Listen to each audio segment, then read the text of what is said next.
Hello everyone, welcome once again to LB Amor Cares. Og niini karong tungura, maghisgot-hisgot kita mahitungod niining lami nga mga bi. No? Lami nga mga bi. Nasayod ba kamo nga ang mga bi nga mga pagkaon dili gid kana angay kanon sa mga kabuhiunon. Labi na og pareho kanako, pareho kaninyo no nga naminaw karon diha. Apan kanang mga pagkaon nga nagsugod og letter B, pwede ka na kanon sa mga walay kabuhi or walay giantos nga acid reflux, no? Pero lami gid kayo kini mga pagkauna. Ang number 1 nga B nga atong giingon nga lami kaayo mao kanang biko. So nakatilaw ka mo niya ng biko sa lain nga lugar, lain pud og specialization ni anang biko, no? Nay uban nga malagkit na puy ubang biko nga natural na pud nga biko pero lami gina siya, labi na og ang biko maabtan pagkaugma or kanang mabugnaw na, no? So lami gina siya kaayo. Ang nakapurti anak niya ko nganong dili na siya angay kanon kun dunay acid reflux or kabuhi tungod kay giluto kana siya sa tuno, gitunuan nga lubi, no? Na labi nag espiso dayon ang kanipong mga pilit murag dili po na siya advisable para sa mga dunay mga acid reflux or kabuhi. Apan ni atong mga tao nga walay bikil ang tiyan, lami gina siya kaayo, ayaw pagdidi niyong kagalingon sa pagkaon ni ana, apan ayaw pagdagana. Gamay ra usab, no? Kung naanad kitag kaon ni ana usa ka plato, katunga lang pud sa plato aron dili kita magka-develop ni anang gitawag og acid reflux, no? Tungod kay kung daghan mo ang atong kanon ni ana, ang production sa ato ang acid mo daghan usab. Dili man pud maayo nga wala tay acid kay unsa man poy muhilis, no? So ang acid man pud. So kinahanglan nga kapamtaman lamang, no? So mao kana ang number 1 nga B nga lami kanon ang biko. Ikaduha nga B nga lami ug ayo nga kanon kanang binignit, no? Kanang binignit. Gigama kana siya og pilit, langmitan pud bugas or pilit. Dayon na ay mga kamote, na ay mga nangka, na ay mga saging nga ilamog diha, no? Lami gina siya kaayo, sahay pud na ay mga lunga nga iapil. So og special gina siya nga binignit mugtangan og nangka, lami gina siya kaayo pod, no? And then ispiso gihapon og tuno sa lubi. Kanang tuno sa lubi usa gina siya sa factor nganong dili gyud maayo kabuhiunon tungod kay fatty kana siya. Fatty as in fatty. So anything nga dunay tinunuan, gitunuan, dili gina siya maayo kay maka-trigger usab kana siya sa kabuhi or sa acid production, no? Mag-acid reflux dadan kita musaka mo guna dire paingon diri ari dayon labi nag magtiko ko ta mag-ana kana atong posture nga mag-abot na atong buyon og kanang ato ang dughan dire ang acid dali makasaka, no? So ang atong maobserbahan niya nga atong tutunlan arat kaayo halang nga murag sakit nga murag gidauban. Ambot sa uban ug unsay ilang feeling pero sa ako amo na siya maglisod ay ginhawa. So anything nga dunay tuno, no? Labi na kanang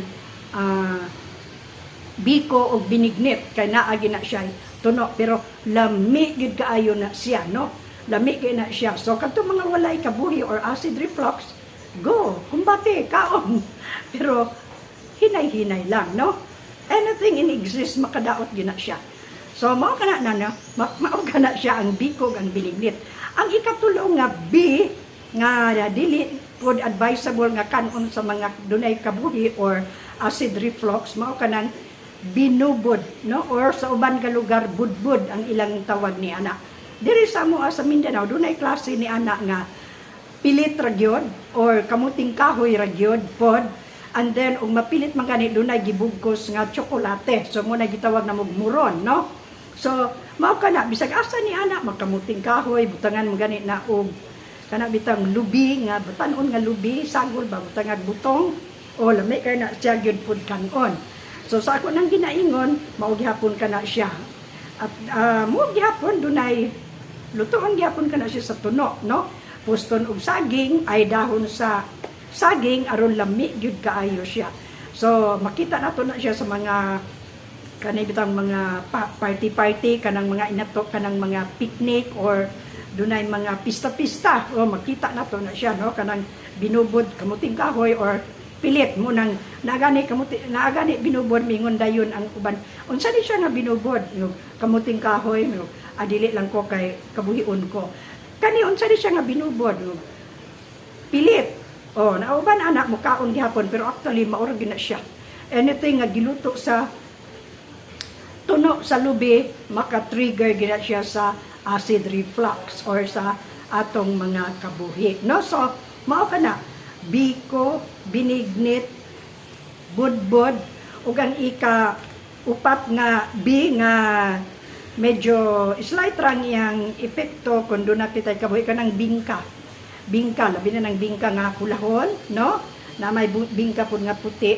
na apoy pula no so makakuan po na siya maka-trigger po na siya sa ato ang gibatik nga mga kabuhi the same na agyapon ka na siya tuno no amo ganing mga komedya ni ana mingunday og maayod yung pagkausap ning lubi ani no kay ana og dili gani mapino ang lubi og wala maayong pagkausap no kay dunay mga kasap-kasap so mao kana ang ato ang reflection karon reflection mo kana itong sharing karon may tungod sa lami ang mga B no lami ang mga B apan pag hinay-hinay tungod kay musafir kita sa consequence niya na kung dili kita makabantay makapili kita kung mukaon ba kita o dili pero mukaon kita unya doon na kita mga giantos na nga mga gastrointestinal diseases sa ilalom dili kita kapamili sa consequence sa atong bation kung mukaon kita ni ana no so mao kadto ang ato ang sharing karon I hope do na kita napupo maglikay sa gyud ni anang lami nga mga B oh dagan man kung pagkaon nga nagsugod og B pero ang dunay tuno mo akong gi-emphasize ni ini nga vlog no kanang dunay lubi tuno so mao kada no ang biko ang binignit ang budbod ug ang bingka kanang bingka dan na banay tunok na tuba napoy tuba oh bisag asa ana matuno og matuba aslong gina siya gihapon sa kuto-kuto so makadaot so mao kana ang atong episode karon bahin sa lami ang mga B apan paghinay-hinay dayon mo exit na ko bye for now hangtod sa sunod bye bye guys.